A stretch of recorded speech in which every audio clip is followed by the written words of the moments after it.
ओम शांति। आज बाबा के 6 मार्च की मुरली है।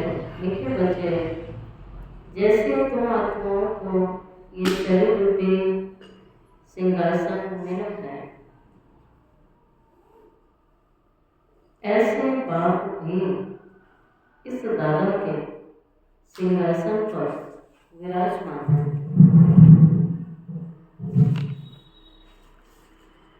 बाबा कहता है, जैसे तुम आत्माओं को शरीर रूपी सिंहासन मिला है, ऐसे बाप भी ये दादा के सिंहासन पर विराजमान है। उन्हें अपना सिंहासन नहीं है। बाबा कहता है, मेरा सिंहासन नहीं है। प्रश्न, जिन बच्चों को ईश्वरीय संतान की स्मृति रहती है, उनकी निशानी क्या होगी? जिन बच्चों को याद रहता है कि मैं भगवान का बच्चा हूँ, ये स्मृति रहती है, उनकी क्या निशानी है? उनका सच्चा लव एक बाप से होगा। उनका सच्चा लव एक बाप से होगा। ईश्वरीय संतान कभी भी लड़ेंगे, झगड़ेंगे नहीं। जिन्हें बाप की स्मृति, ईश्वरीय संतान होने की स्मृति रहती है, उनका सच्चा लव एक बाप से होगा। ईश्वरीय संतान कभी भी लड़ेंगे, झगड़ेंगे नहीं। उनकी कुदृष्टि कभी भी हो नहीं सकती। उनकी कुदृष्टि कभी हो नहीं सकती। जब ब्रह्मा कुमार कुमारी अर्थात बहन भाई बने, तो गंदी दृष्टि जा नहीं सकती। बाबा कहते हैं, निशानी है एक बाप से लव होगा, लड़ेंगे झगड़ेंगे नहीं, कुदृष्टि नहीं होगी और गंदी दृष्टि जा नहीं सकती। गीत है, छोड़ भी दे आकाश सिंहासन, अब धरती पर आ जा दे। ओम शांति।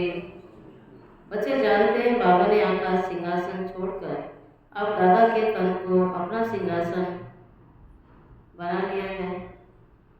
वे छोड़ करके यहाँ आकर बैठे हैं। ये आकाश तत्व है जीव आत्माओं का सिंहासन। बाबा ने कहा, ये आकाश तत्व, हाँ ये सब आकाश तत्व मौजूद है। तो आकाश तत्व में कौन रह रहे हैं? हम जीव आत्माएं रह रहे हैं, शरीर सहित रह रहे हैं हम सभी।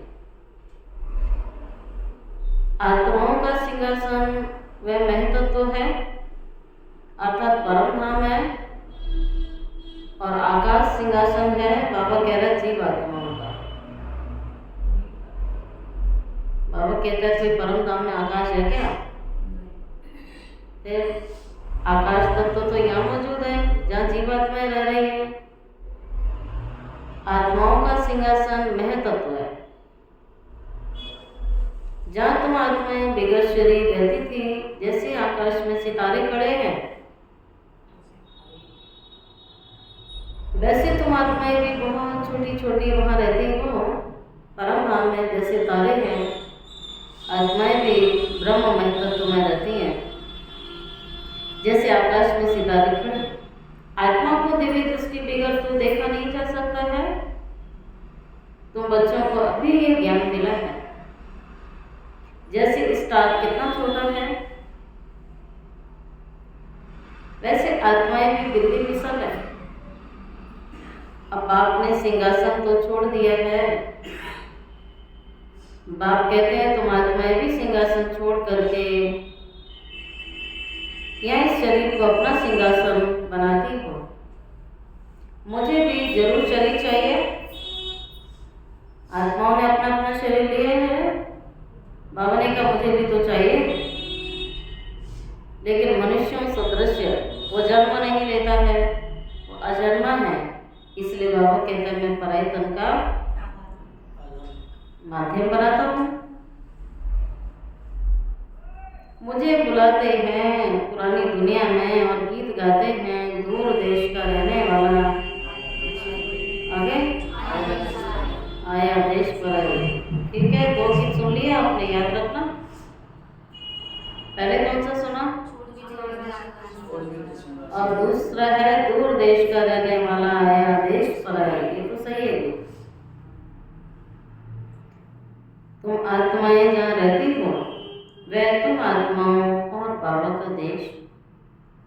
फिर तुम स्वर्ग में जाते हो। जिसकी बाबा स्थापना कराते हैं, बाबा खुद उस स्वर्ग में नहीं आते हैं, खुद तो वाणी से परे वानप्रस्थ में जाकर रहते हैं। स्वर्ग में उनकी दरकार नहीं है, वह तो दुख सुख से न्यारे हैं। तुम तो सुख में आते हो तो दुख में भी आते हो।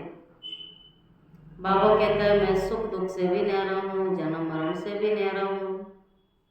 तुम आत्माएं सुख भी अथा भोगती हो तो दुख भी अथा। तो स्वर्ग और नर्क ये खेल यहाँ चलता है। आत्माएं स्वर्ग भी देखती हैं, नर्क भी देखती हैं। बाबा ने कहा ना मैं तुम्हारे स्वर्ग में आऊँ और ना मैं नर्क में आऊँ, मैं तो सिर्फ दोनों के बीच परिवर्तन करने के लिए बाबा कहता है ये महान परिवर्तन का युग, संगम युग। तब अच्छा, आज बाबा का टॉपिक क्या है? अभी तुम जानते हो हम सब क्या है? क्या है अपने बारे में पता है? क्या है हम सभी? आत्मा है और क्या है? ब्राह्मण है, ब्रह्म कुमार और ब्रह्म कुमारियां हैं। तो हमारा रिलेशन क्या हुआ आपस में?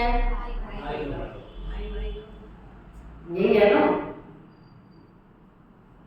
हम बाबा यही रियलाइज कराते हैं बार बार कि दृष्टि रहती है आपकी सारा दिन,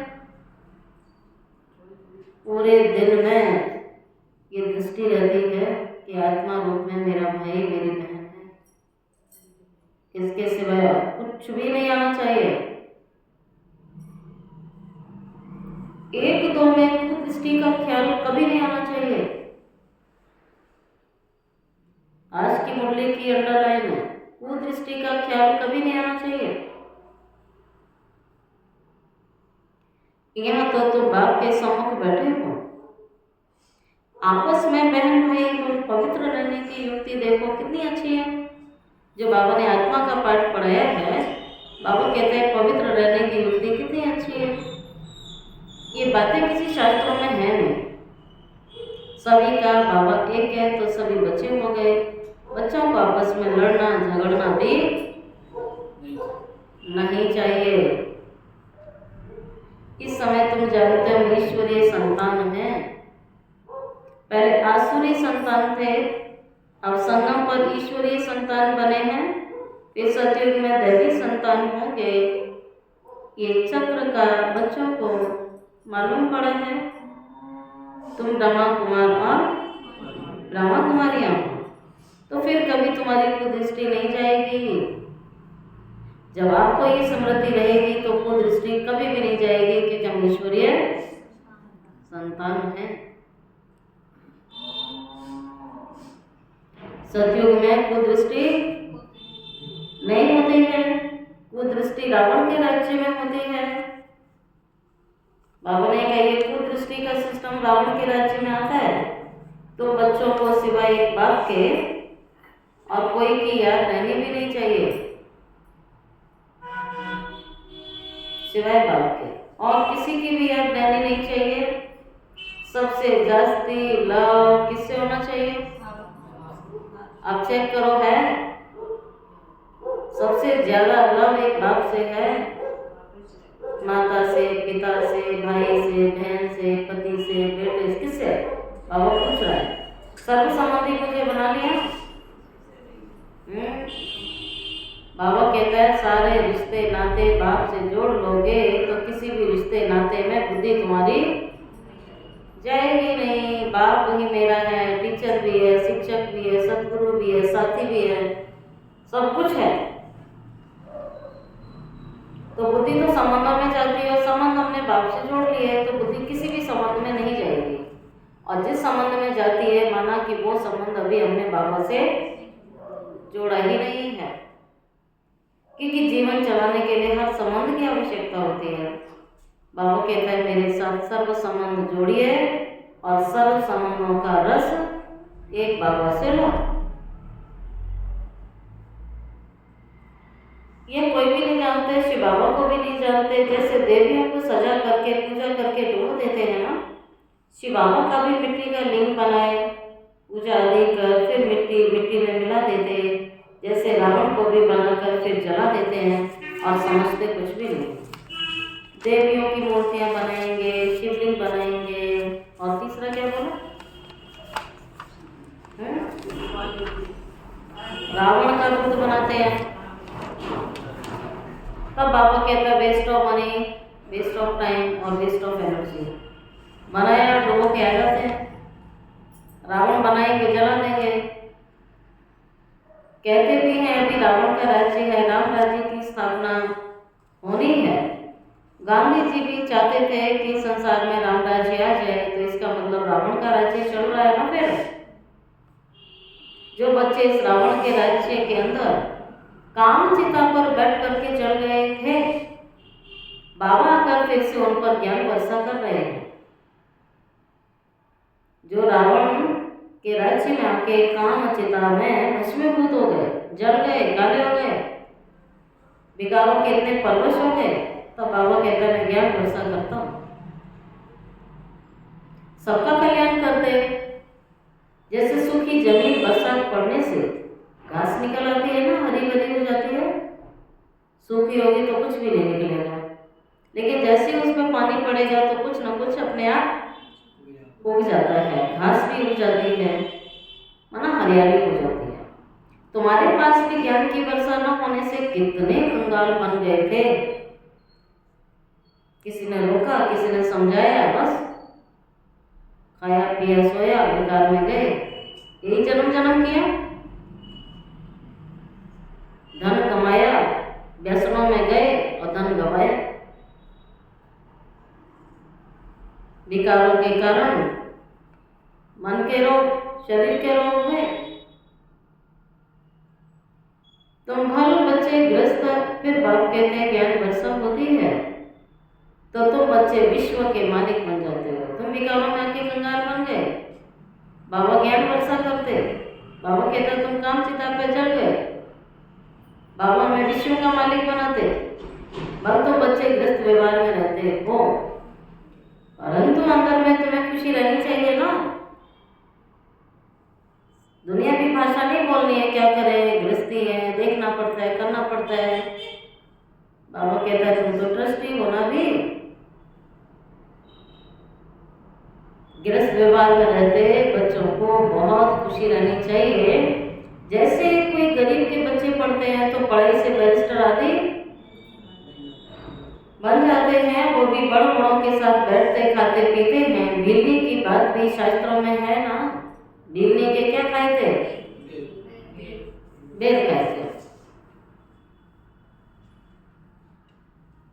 तो बाप कहते हैं जैसे कोई गरीब का बच्चा होता है, बच्चा पढ़ लेता है तो पढ़ाई से बैरिस्टर आदि बन जाता है, तो बड़ों के साथ बैठता है, खाता पीता है। भिलनी की बात भी शास्त्रों में है, तुम बच्चे जानते हैं। जिन्होंने सबसे जास्ती भक्ति की वही सबसे जास्ती ज्ञान आके लेंगे, जो कल बाबा ने मुर्गे में क्लियर किया था। ठीक है, जास्ती भक्ति करने वाले जल्दी ज्ञान में आएंगे, कम भक्ति करने वाले देरी से आएंगे, और ज्ञान भी कम उठाएंगे और पद भी कम होगा। सबसे जास्ती शुरू से लेकर के हमने भक्ति की है, फिर हमको ही बाबा स्वर्ग में पहले पहले भेज देगा। ये ज्ञान युक्त यथार्थ बात है। बरोबर हम ही सो पूज्य थे, सो हम पुजारी बन जाते हैं, नीचे उतरते जाते हैं। बच्चों को सारा ज्ञान समझाया जाता है। इस समय ये सारी दुनिया जैसे कि नास्तिक है। यथार्थ रीति बाप को जानते नहीं। जो कल बाबा ने कहा था कि मैं जो हूँ जैसा हूँ आप दुनिया में यथार्थ रीति नहीं जानते, ये तो बाबा आकर के अपने बारे में बतला रहे हैं। ये सारा विश्व नास्तिक है। भगवान, खुदा, अल्लाह, राम बोल भी रहे हैं, लेकिन वो कौन है, रहता कहाँ है, क्या रूप है उसका, ये नहीं जानते। बाप को नहीं जानते और नीति नीति कह देते हैं आगे चलकर। ये सन्यासी आदि सब आकर आस्तिक जरूर बनेंगे। कोई एक सन्यासी आ जाए तो भी उस पर सभी विश्वास थोड़ी करेंगे। अगर एक दो सन्यासी आ गए तो कोई विश्वास नहीं करेगा, जब अधिक संख्या में आएंगे तब करेंगे। एक दो आ गए तो कहेंगे इस पर तो बिकेगा, इस पे तो जादू लगा है। उनके चेले को गद्दी पर बिठाए उनको फिर उड़ा देंगे। हैं? ऐसे बहुत सन्यासी तुम्हारे पास आए हैं लेकिन फिर गुम हो जाते हैं। यह है बड़ा वंडरफुल ड्रामा। अभी तो बच्चे आदि से लेकर के अंत तक सब बातें जानते हो। तुम्हारे में भी नंबरवार पुरुषार्थानुसार धारणा कर सकते हैं। बाप के पास तो सारा ज्ञान है, तुम्हारे पास भी तो होना चाहिए। सारा ज्ञान ले लिया। समझने वाला 7 दिन के कोर्स में सारा ज्ञान ले लेता है। बाबा के तो होना चाहिए ना। दिन प्रतिदिन कितने सेंटर्स खुलते रहेंगे। बच्चों को बहुत क्या बनना है। कल की भी पॉइंट थी। बच्चों को बहुत बहुत क्या होना चाहिए, रहमदिल बनना है। बच्चों को बहुत रहमदिल बनना है। बाप कहते हैं अपने ऊपर रहमदिल बनो। पहले पढ़ाई करके रहम करो, योग लगा के रहम करो, सेवा करके रहम करो, ये रहम करो। अब भक्तों की तरह पुकारना थोड़ी रहम करो। भगवान तो रोज हमें कह रहा है तुम रहम कर लो अपने ऊपर। उठ के भगवान को याद करने का रहम करो, सुधार कर लो अपना, ये रहम कर लो। बेरहमी नहीं बनो, अपने ऊपर रहम करना है। कैसे? वो बाबा तुम्हें समझा भी रहे हैं। बाबा को याद करके पतित से पावन बनना है। फिर कभी पतित बनने का पुरुषार्थ मत करना। आंखें बंद थी तो बंद थी, अब तो खुल गई। बाबा कहता कभी भी पतित बनने का पुरुषार्थ मत करना। मॉर्निंग दृष्टि तुम्हारी बड़ी अच्छी होनी चाहिए। कुदृष्टि, गंदी दृष्टि, विकारी दृष्टि, ईर्ष्या वाली दृष्टि, नफरत वाली दृष्टि, बाबा कहता है सब देह दृष्टि, ये नहीं होनी चाहिए। बच्चों की पवित्र दृष्टि होनी चाहिए। शुभ भावना, शुभ कामना वाली दृष्टि होनी चाहिए। रहम की दृष्टि होनी चाहिए। बच्चों की दृष्टि बड़ी अच्छी होनी चाहिए। हम ब्राह्मण ईश्वरीय आगे हम ब्राह्मण ईश्वरीय संतान हैं, भगवान के बच्चे हैं। ये सदैव नशा रखो। बाबा कहता आपको हर वक्त ये नशा रहना चाहिए, खुशी रहनी चाहिए कि हम ईश्वरीय संतान हैं। ईश्वर ने हमको अडॉप्ट किया है, गोद का बच्चा बनाया है। अब मनुष्य से देवता बनना है। पहले सूक्ष्म वतनवासी फरिश्ता बनेंगे। अभी तुम फरिश्ता बन रहे हो। सूक्ष्म वतन का भी राज बच्चों को समझाया हुआ है। यहाँ है टॉकी, सूक्ष्म वतन में है मूवी और मूल वतन में है क्या सुना? यहाँ क्या है? सूक्ष्म वतन में है मूवी और परम धाम में साइलेंस। सूक्ष्म वतन है फरिश्तों का। बाबा कह रहा है सूक्ष्म वतन फरिश्तों की दुनिया, इशारों की दुनिया, वहाँ इशारों से बातचीत है। स्थूल शरीर नहीं है, हड्डी मांस वाला शरीर नहीं है। जैसे घोस्ट को छाया का शरीर होता है तो लाइट का शरीर जैसे छाया। अब छाया दो प्रकार की, सफेद भी और काली। तो फरिश्ते काले नहीं होते हैं, वो सफेद लाइट के होते हैं। जैसे आत्मा को शरीर नहीं मिलता है तो भटकती रहती है।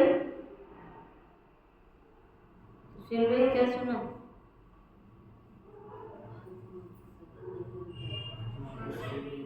सुशील भाई का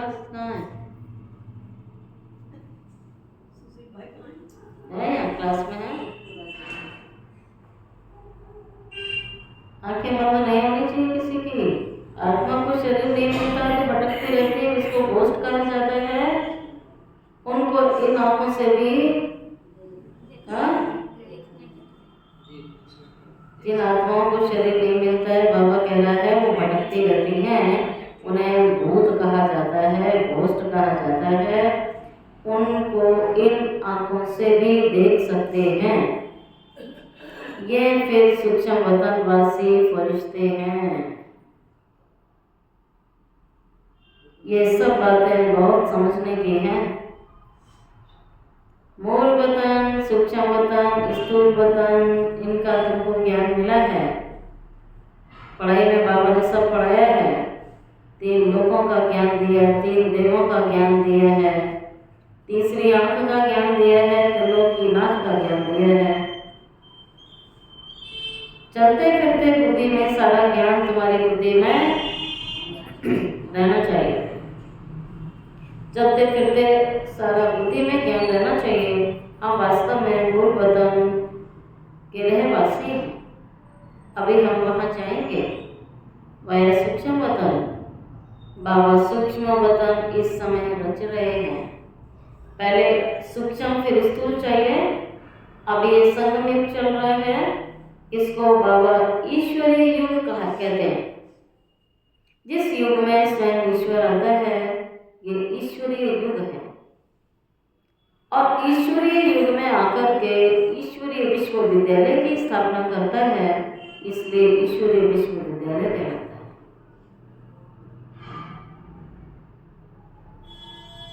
तो ईश्वरीय युग और उसको सत्युग को दैवी युग कहेंगे, क्योंकि वहाँ ईश्वर नहीं आता है, वहाँ देवी देवताओं का राज्य चलता है। तो बच्चों को कितनी खुशी होनी चाहिए। कुदृष्टि जाती है तो उच्च पद तुम पा नहीं सकेंगे। अभी तुम ब्राह्मण और ब्राह्मणिया हो। फिर घर जाने से दूर नहीं जाना चाहिए। जो बाबा पढ़ा रहा है, यहाँ से उठने के बाद भूलना नहीं चाहिए। साधारण नहीं है, भगवान की नजर है, भगवान ने चुना है, भगवान ने अडॉप्ट किया है, उसके अडॉप्टेड बच्चे हैं, ईश्वरीय संतान। ये बातें कभी भी भूलने की नहीं होती हैं। तो बाबा आप कहते हैं चेक करो, तुम्हारी किसी में भी आंतरिक रंग नहीं जानी चाहिए। अंदर का जैसे मोह या लगाव किसी से भी नहीं होना चाहिए। है तो चेक करो और तोड़ो। तुम्हारी किसी में भी आंतरिक रग नहीं जानी चाहिए। अगर रग जाती है तो उसे कौन सा टाइटल मिलेगा? फिर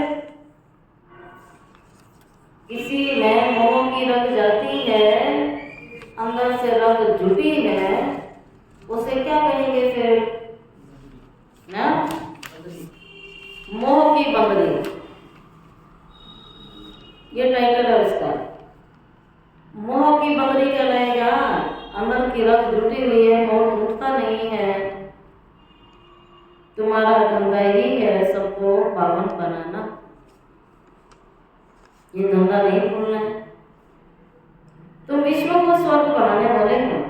कहाँ है रावण के आसुरी संतान और कहाँ तुम बच्चे ईश्वरीय संतान। तुम बच्चों को अपनी अवस्था एक रस बनाने के लिए सब कुछ देखते हुए, जैसे कि देखते ही नहीं, यह अभ्यास करना है। इसमें बुद्धि को एक रस रखना हिम्मत की बात है। परफेक्ट होने में मेहनत लगती है, संपूर्ण बनने में टाइम चाहिए। जब कर्मातीत अवस्था हो तब वह दृष्टि बैठे, तब तक कुछ न कुछ खींच होती रहेगी। इसमें बिल्कुल उपराम होना पड़ता है, बिल्कुल अंदर से रग टूटी हुई होनी चाहिए, उपराम स्थिति होनी चाहिए, कहीं रग नहीं होनी चाहिए, लाइन क्लियर चाहिए। देखते हुए जैसे तुम देखते ही नहीं हो, ऐसा अभ्यास जिसका होगा वही उच्च पद पाएंगे। अभी भी अवस्था थोड़ी है, सन्यासी तो इन बातों को समझते भी नहीं है। यहाँ तो बड़ी मेहनत लगती है। तुम जानते हो हम भी इस पुरानी दुनिया का सन्यास कर बैठे हैं। बस हमको तो स्वीट साइलेंस में जाना है, ये कोई की बुद्धि में बुद्धि में है। तुम जानते हो अभी हमें घर जाना है। और कोई की बुद्धि में सब नहीं आता है। श्री भगवान वाच पतित पावन लिबरेटर गाइड। कृष्ण कोई गाइड नहीं है। इस समय तुम सबको रास्ता बताना सीख रहे हो ना, इसलिए तुम्हारा नाम पांडव रखा है। तुम पांडवों की सेना है ये। अभी तुम देही अभिमानी बने हो, जानते हो घर जाना है। ये पुराना शरीर आखिरी छोड़ना ही है। ये पुराना शरीर हो चुका है, इसको छोड़ना है। जैसे सर्प का मिसाल, ब्रह्मरी का मिसाल, ये सारे मिसाल इस समय के हैं। तुम अभी प्रैक्टिकल में हो, वह तो ये धंधा कर न सके। तुम जानते हो ये कब्रिस्तान है। बाबा कह रहे सारा विश्व क्या है, अभी खत्म हुआ पड़ा है, कब्रिस्तान है। अब फिर परिस्तान बनना है। तुम्हारे लिए सब दिन लकी है। ब्राह्मणों के लिए सब दिन लकी है। तुम बच्चे सदैव लकी हो, कोई लकी स्टाफ। जैसे दुनिया में कहते हैं ये दिन अच्छा, ये दिन अच्छा, ऐसे मानते हैं। गुरुवार का दिन देखते हैं, बच्चों को स्कूल में बिठाते हैं, रस्म चली आती है। अब तुमको तो बृहस्पति पढ़ा रहा है। ये बृहस्पति की दशा तुम्हारे ऊपर जन्म जन्म चलेगी। यह है बेहद की दशा। भक्ति मार्ग में हद की दशाएं चलती हैं, अभी बेहद की दशा है। तो पूरी रीति मेहनत करनी चाहिए। लक्ष्मी नारायण तो एक तो नहीं होंगे ना, उनकी तो पूरी राजधानी होगी ना। राजधानी में बहुत सारे होंगे, जरूर बहुत राज्य करते होंगे। लक्ष्मी नारायण की सूर्यवंशी डिनास्टी का राज्य चला है। ये बातें भी तुम्हारी बुद्धि में होनी चाहिए। तुम बच्चों को यह भी साक्षात्कार हुआ है कि कैसे राजा तिलक देते हैं। सूर्यवंशी फिर चंद्रवंशी को कैसे राज्य देते हैं। माँ बाप बच्चे का पांव धोकर राज तिलक देते हैं, राज्य भाग दे देते हैं। ये साक्षात्कार आदि सब ब्रह्म में नूद है। इसमें तुम बच्चों को बूझने की कोई दरकार नहीं है। तुम बाप को याद करो, सुदर्शन चक्रधारी बनो और दूसरों को भी बनाओ। तुम वो ब्राह्मण वंशावली सुदर्शन चक्रधारी बच्चे सच्चे ब्राह्मण। शास्त्रों में सुदर्शन चक्र से कितनी हिंसाएं दिखाई। अभी बाप तो बच्चों को सच्ची सच्ची गीता सुनाने आए हैं। यह तो कंठ कर लेनी चाहिए। कितना सहज है, तुम्हारा सारा कनेक्शन है गीता के साथ।